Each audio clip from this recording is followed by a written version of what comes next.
Hey guys, what's up? It's Baiyina. Welcome back to the channel. I don't know why it's so hard to make this video because I am talking about something I know very, very well, and that is eclectic decorating.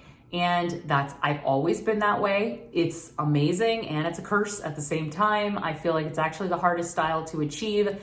Usually people who are eclectic are obsessed with interior design. They love vintage furniture. They shop all the time. And so when we make mistakes, it's like devastating, okay? So that's where I'm always coming from with my videos when I'm trying to teach you guys. So I've been stumbling over my words, but this is something I know very, very well. So let's talk about in this video the 3 huge mistakes that make your eclectic decorating suck. And I'm gonna give you some solutions on how to course correct, okay? In eclectic, it is all about mixing styles, but you have to put a limit on it. In fact, restraint is the #1 word that is relevant for someone with eclectic style.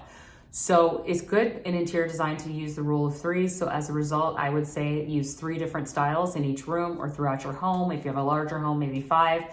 For me, I found that my signature style is something classic, something modern, and something glamorous, okay? I learned that just by studying over time, that the aesthetic that I always just love the most, that makes me the most excited, is the Parisian style interior, is a little bit of a European focus, is this classic Haussmann style architecture with the herringbone floors and the millwork and the crown molding and the beautiful fireplaces. That's the style that always gets me really excited, and I always love when they contrast that so sharply with the modern stuff, okay? So I know through studying over time and through limiting the 3 styles that I like the most, I've learned that the furniture that I bring into my home should fit into one of those categories: modern, classic, or glamorous and feminine. I kind of put those 2 in the same bracket.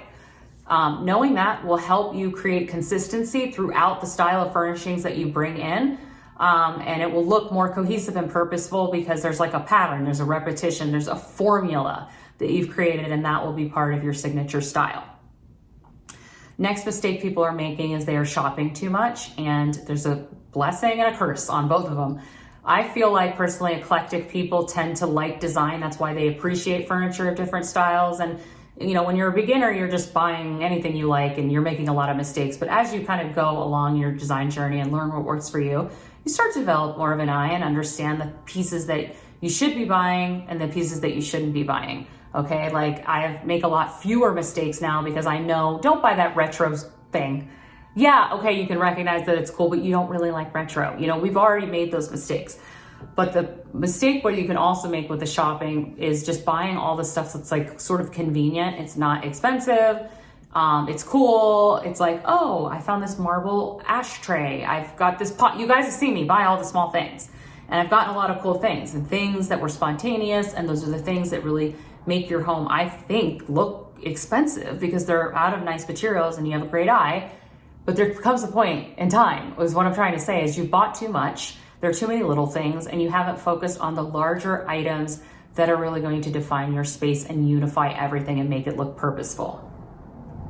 Okay, and that leads us to mistake number 3, not focusing on the base furniture. This is kind of where I am right now in my decorating phase.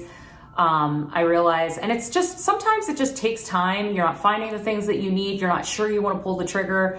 But like, you know, you're probably actually going to be a lot closer to getting your vision if you focus on getting the right core pieces of furniture. So like in your dining room, the dining table, the chairs, the chandelier, just to start, the sideboard and the rug, obviously. But like establishing the function of that space is going to take you further than buying a lot of small things, if that makes sense. So like even, okay, in the living room setting, sofa is really important with eclectic style. You actually like can't have a generic sofa that's in like that big box, like no personality. Like eclectic is very strong directionally. You're picking 3 specific decorating styles and you want those pieces of furniture to fit in those styles. So a generic sofa, you can try and make your cool home all you want, but if you don't actually get rid of that sofa and get a better sofa, something that's like, okay, if you're traditional going with an English roll-arm sofa, or if you're modern going with a modern velvet sofa,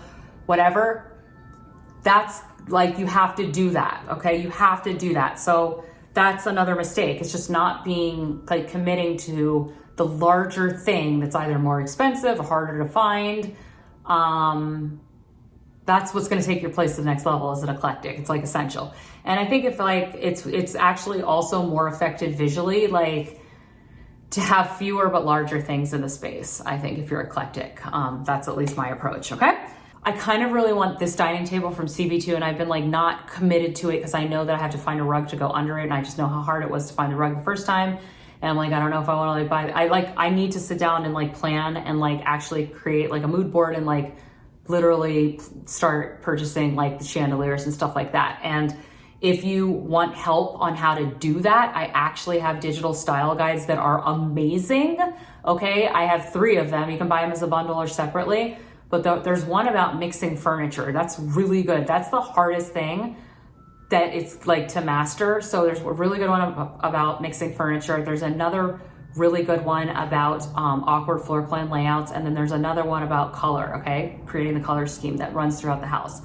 And within each of those guides, you can actually ask me a question and send me a picture. So if that's something you're interested in, definitely check it out. You can always DM me through Instagram if you guys have any questions on that. I'll put my Instagram handle below. I kind of want to know who's eclectic, so let me know about that in the comments below. All right, talk to you later. Thanks for watching. Bye.